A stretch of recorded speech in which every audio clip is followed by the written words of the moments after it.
Ladies and gentlemen, welcome back to Gibbons vs. Games. I, of course, am Riley Morse. I'm Damien Schneider. And today we are checking out Charterstone. Now, if you've never heard of Scythe, what have you been doing? /Welcome to Board Games. This is the next work by, I believe it's Stonemaier Games. Yes, it's right there. Right on board. Stonemaier Games. Now, we've been reading a lot of Stonemaier stuff. Stonemaier loves posting blogs about, especially Kickstarters and just running campaigns and making board games. It's really good shit to read. So we're well up on the sort of Stonemaier company. I had no idea the name of the guy. So we have Charterstone, and this was torn, so that makes opening it easy.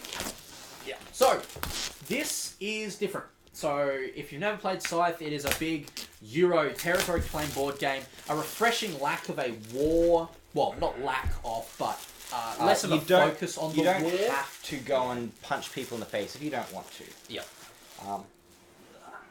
Not saying I ever don't, but actually you've gone robots in that game more than I have. Yeah, but I usually use them to get the features and run around the place. Yeah. So, this is more of a... It looks like a Civ buildy type game. Yeah. I mean, truth be told, we haven't looked at this very much at all. It's mainly the whole Stonemaier Games that we're like, we really like what we've played in the past, and we do read a lot of his stuff. So... And with all games we unbox, we do try to not look into them too much, just so that you get a raw experience that most people would have. Now, this is Legacy. For those that don't know what a legacy game is, it means the campaign changes. You'll probably have stickers to put somewhere or notes to take, etc. So the game will change as you play it. Your copy will very likely not be the same as anyone else's. Now, some people don't like this because once you've played it all the way through, you have to play it the same way again and again and again. Gloomhaven is a great example. Once you've played that once, you can't really do it again unless you go and buy the stickers that you can especially remove, which is what we did. Yeah, yeah, because we'll play that a lot. When we get the time. When we get the time. So, starting off, we have two rulebooks. We have Automata. Which... that would be your AI. Assuming by the name of Automata. Yeah, I would assume so. Oh, actually, regardless of the number of human players in any game in Charterstone, there are always 6 founding villages. So this would likely run any villages that aren't picked up by players. So it looks like a village building game with quite a light art style. Yep. Now, I think this is 2 to 4 players? If it's 1 to 6. 1 to 6? Okay, so... Yeah, you can run all the villages with players if you want to. Then we have a rulebook. Please read this page before looking at anything else in this box. Charterstone is a legacy game, which means you make permanent changes to the game, mostly in the form of writing on the board and cards with markers provided by the players and stickers. You will start out with access to only a small portion of content in this box. Writing. Yeah, so I mean, there's none of that in Gloomhaven. In Gloomhaven, it's all stickers. That's interesting. Writing is harder to get away with. I mean, you could go laminate them. That's true. You could go laminate the cards. But that's another investment on top of a $100 game?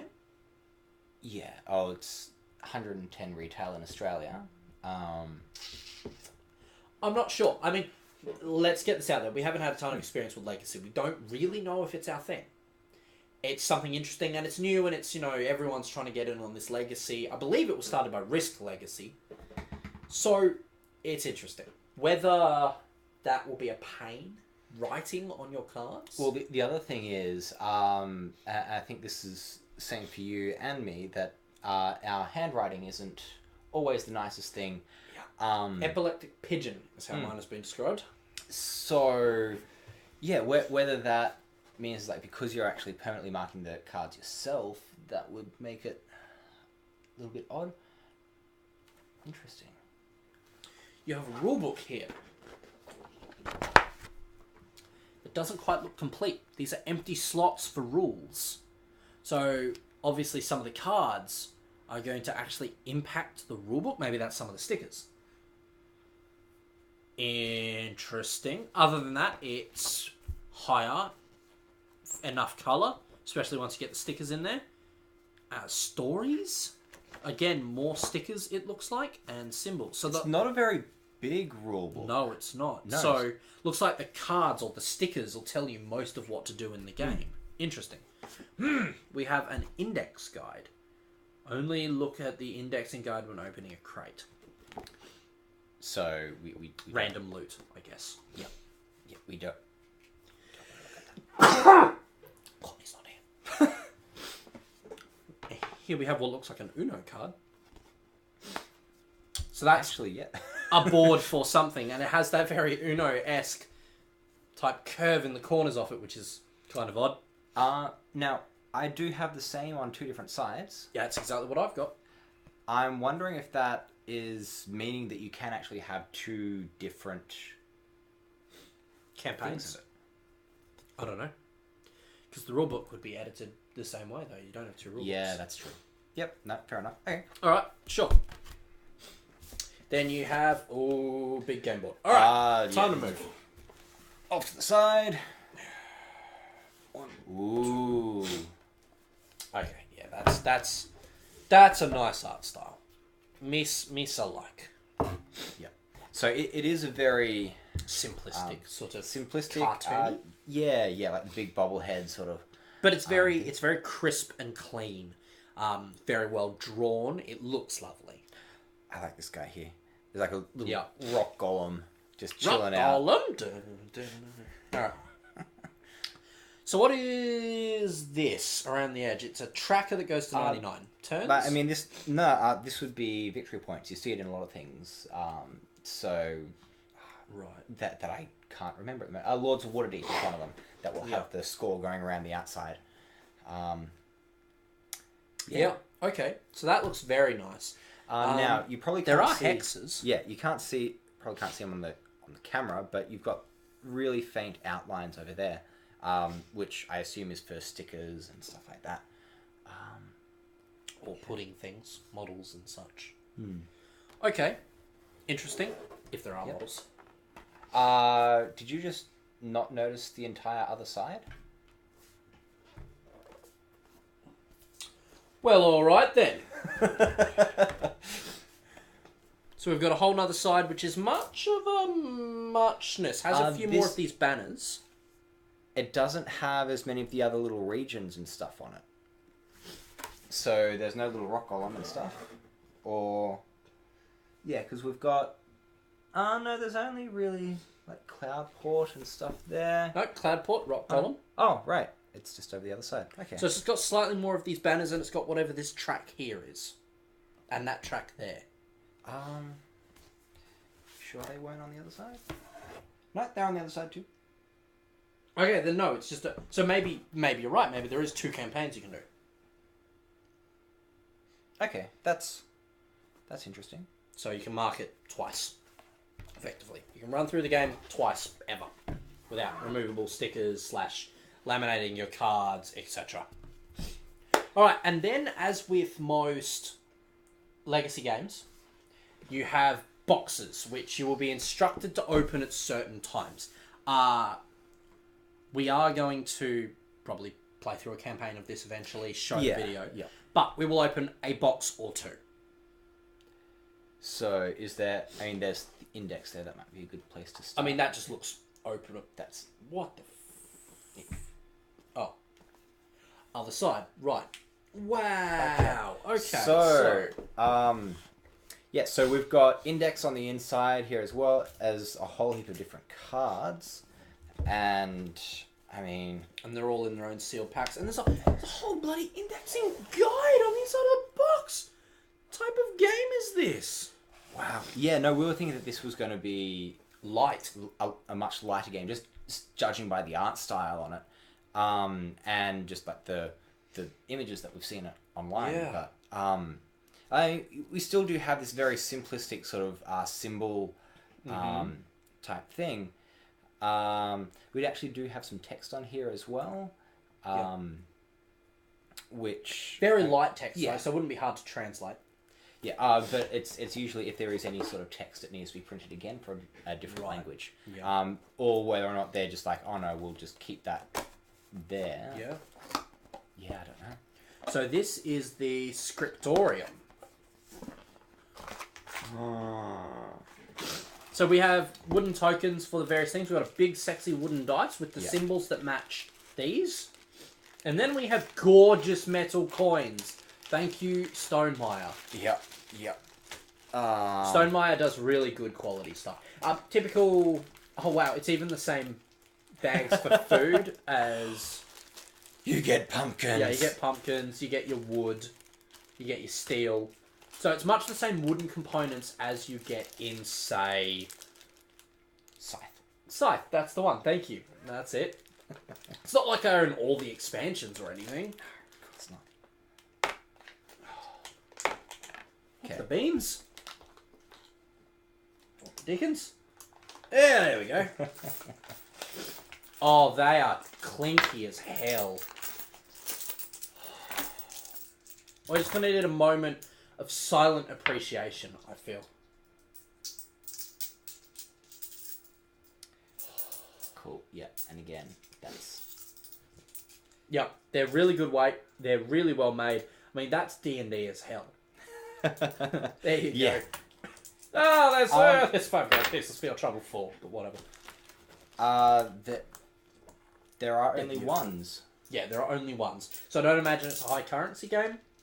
Yeah, but that's still weird. Like, I mean, I do know that these take a bit to produce. Yeah. But even still having like a couple of 3s and a couple of 5s and whatnot. Stonemeyer loves putting in tons of extra Ziploc bags. Yeah. Maybe they're for gathering certain things for the campaign, etc., etc. Yeah, most likely. Okay, that's cool. Why is there one of that? Interesting. One of some weird water droppy type symbol. Yeah. Blue fire. Well, standard Stonemeyer quality there. Yeah. Yeah. Just absolute class. Blue. Alright, there. And there. Bag in a bag. Bag in a bag. In a box in a bag. In a box in a box. Alright. So that goes... It's the little... Sorry. Oh, do not eat. Throw away. I mean, that's really just not acceptable. Who includes non-edible products in Yeah. their games? Like, really. We lost a light. That won't notice. So, we have 3 more types of boxes, Damien. Mm-hmm.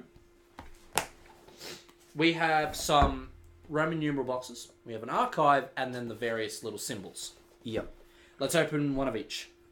Slash the archive box. So let's go number 1. So it spoils as little as possible.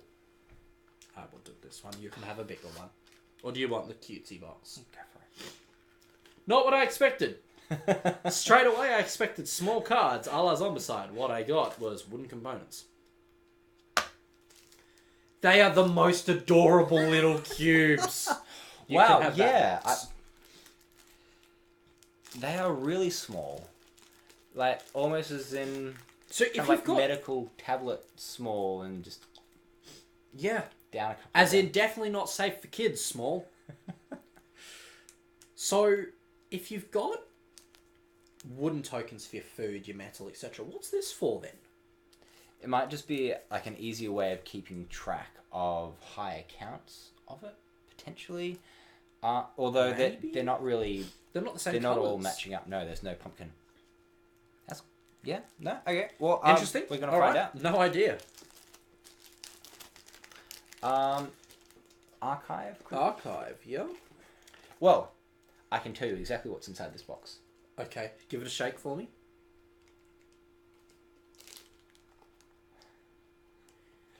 Nothing.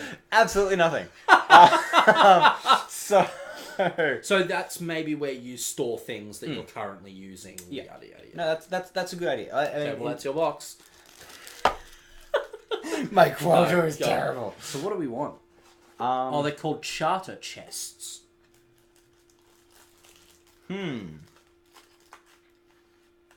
Well, let's... This is the problem with unboxing legacy games. It's like, oh, we can't open everything and have a look because we don't want to ruin the whole game for ourselves. It's quite a light thing. And you've got a lot of information on the outside, which is something that you didn't see in Gloomhaven. Lots of stars for certain symbols. You've got a lot of information. Victories over here. Capacity. Okay, so let's go Each real capacity quick. is worth 1 to 3 victory points at the end of the game. Oh, well, these are the 6 villagers, dude. These are the 6 players. Each player will pick one of these and start as one. And then you score your victories here and, your glory, yada, yada, yada. Okay, so that makes it a little more difficult to make these reusable. In that... You can't laminate that. Yeah. You can't. There's no so stickers this for is it. where the marker would be, so you don't necessarily have to have nice handwriting. You just... But still, I want to be able to keep playing. Yeah. I mean, maybe they offer like an online thing you can print out so it's a sheet instead of marking these. Like, if they have the tools to make it so you don't have to mark it, I totally get it. But... Like, I mean, even if they don't, like I'm considering just making up a little sheet. Yeah. Because I mean, all you've got is the front and back of this thing.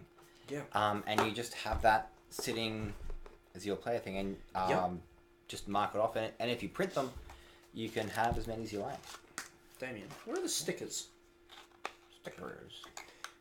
These? Scriptoria. No, that was just full of the resources and stuff, remember? Oh, right, yeah.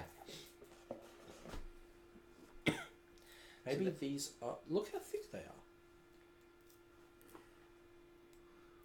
Wait, no, look how thick these ones are. Maybe these are stickers?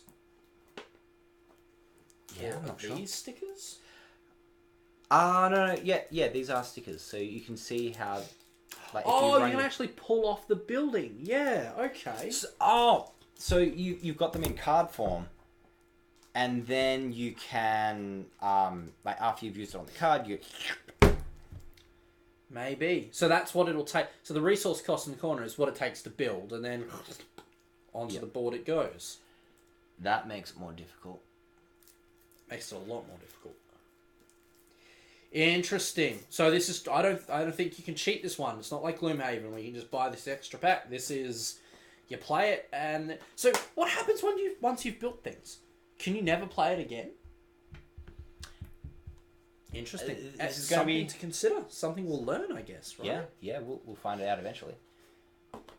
Well, that, for better or for worse, is Charterstone. That's strange. It's like, we've been playing games how long?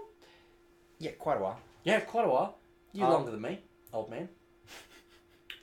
Yeah, so that is just a game you can't repeat. Like, I mean, I do, like, because I've heard a lot about the legacy and risk and stuff like that. But yeah, it's just a... Odd. Yeah, interesting. I'm still keen to give it a go. Yeah. I mean, it's Stonemaier, so, you know. and it's resource... What have you done? We got... No? Nope. Still? Okay. It's a square box. No, I was seeing whether that was square. Yeah, so, look, it's definitely... I mean, it's had some rave reviews too, so it's definitely got to have something going for it. Yeah. So, I mean, all the components look really, really nice. Like the artwork is simple and clean. The characters weren't depicted anywhere that we saw? On the back of the box. So once... No, but the people on the back aren't depicted anywhere in the game. Yeah. So, I mean, for a game... Like, I mean, this is a game where there's very little art on it, which is quite interesting. Like, a lot of games now just have art plastered everywhere they can. Inside of boxes, lucidity. Yeah. But I mean, even on the box itself, you got like very minimal sort of art on the back, minimal art on the sides and top and all that sort of stuff. The box is pretty looking though for it. Oh yeah. No, it's still great design. The only thing is a reason why I didn't pick this up earlier though was I really like going into a shop and looking at the box and stuff like that. Yep. I mean, that's one of the reasons why I like board games. I really like the whole tactile experience of it. Yeah. When I had a look at the back of the box of this, I couldn't see much of the game. Yeah. And a lot of games will showcase like even like a little splash of components and stuff like that on the back. You don't really get a sense of what you're going to be doing in this game. Yeah, or like the scope or scale of it. Yeah. So yeah, that was really interesting. It's one of the reasons why it took a little while for me to actually purchase it. Yeah. But hey, we have it now. Yeah. Yep. And I'm stoked. I want to play it. Cool. Then that. It's a heavy box. Is Charterstone. I've been Riley Morse. I'm Damien Schneider. We have been Slinky Gibbon Games. Doing Gibbons versus games. And we will catch you next time. Yeah. Hopefully we can get a couple of gameplays in and stuff like that. It'll come eventually. See you. See you around. This game confuses the hell out of me.